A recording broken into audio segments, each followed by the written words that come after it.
You ever dream about owning a business? I'm not talking about starting one from scratch. I'm talking about buying one that's already working. Because here's the truth. Buying a business is almost always better than starting one.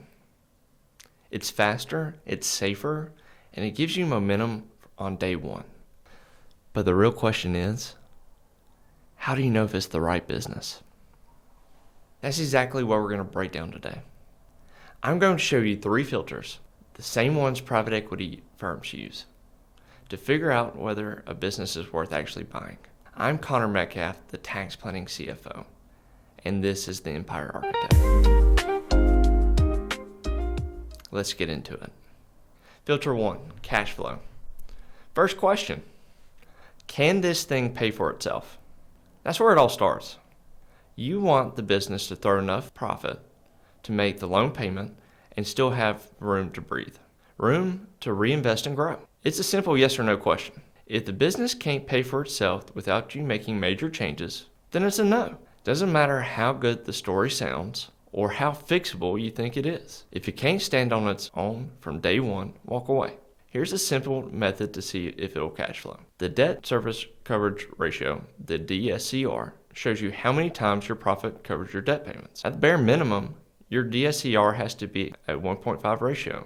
That's the line in the sand. But ideally, you want it to be between 1.4 and 1.6. So if your loan payments are $100,000 a year, you want your profit after expenses somewhere between $140,000 to $160,000. Anything less than that, you're not buying a business, you're buying an anchor. Something that's going to weigh you down and drain your cash instead of building wealth. Banks use the same test when someone applies for a loan. They just give it another name, a global debt score. And most bankers want to see at least a 1.4 ratio. That margin, that breathing room, is what separates a deal that builds freedom from one that becomes a life sentence. Filter 2, systems and infrastructure. Once you confirm the business makes money, the next question is, what's actually involved to keep it running? How hands-on is the current owner? Are they involved in sales, marketing, operation, admin, and HR? Here's the deal.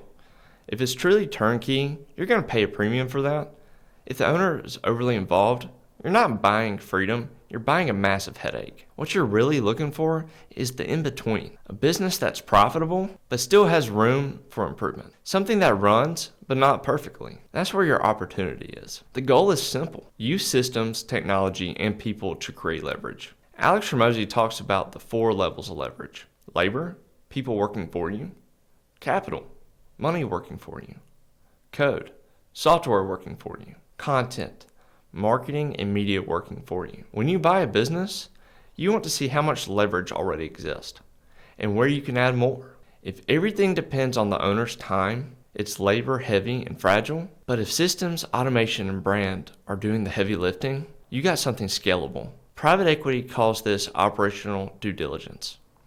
They look to see what can be trimmed, cut, maximized, or leveraged to improve profitability and increase the overall value of their investment.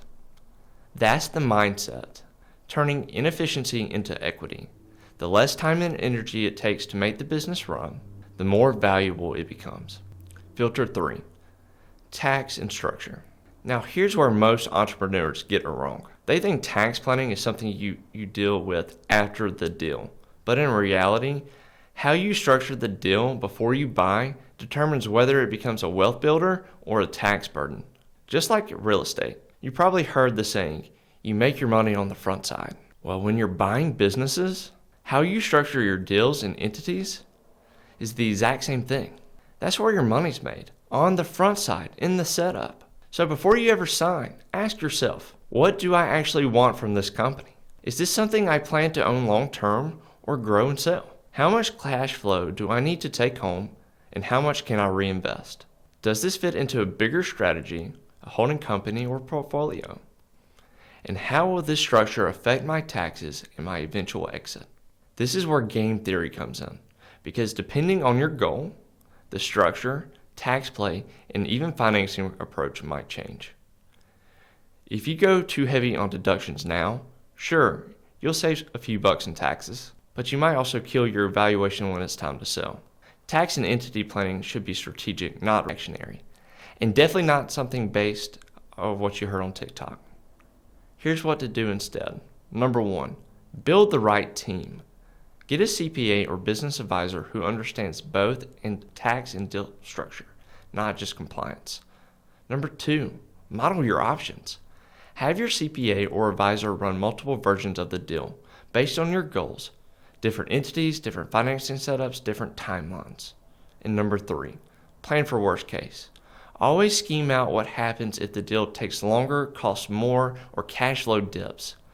Protect your time and your equity. And look, just because you might not have the experience or the capital of a private equity firm, doesn't mean you can't use the same playbook. Anyone can build their own financial empire, one smart, strategic deal at a time. Final thoughts. Before you buy any business, run it through these 3 filters.